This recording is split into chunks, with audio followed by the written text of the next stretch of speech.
Почитувани, целта на денешниот прес е пред јавноста да ги демантираме изјавите на градоначалникот кои беа пласирани деновите за ставот на Општинскиот комитет на ВМРО-ДПМНЕ Струмица за ново изградениот плоштад.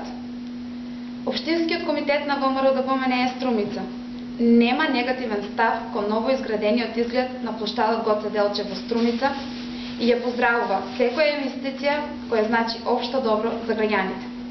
Општинскиот комитет цело време има конструктивен однос, на што се должат поздравните писма кои господинот Заев ги добил во врска со денот на градот.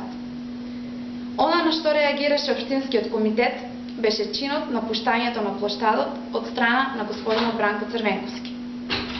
Пуштањето во употреба, предвиден како прекрасен и свечен момент за сите граѓани, беше претворен во митинг на председателот на социјалдемократите. Со парите на сите граѓани на општина Струмица, господинот Заев дозволи бесплатно политичко рекламирање на Бранко Црвенковски. Наместо како невешт опозиционер, поранешниот председател на Република Македонија Бранко Црвенковски, во својот говор треба да се задржи на тоа што тој направил за Струмица додека беше председател.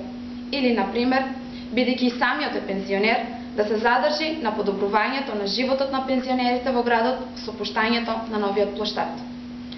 На крај, Општинскиот комитет бара општина Струмица да ги испраќа поканите навремено, според сите стандарди, а не во последниот час, со што ни сеускратува можноста да го поделиме со граѓаните нашиот став околу еден настан од еднакво важен за сите граѓани.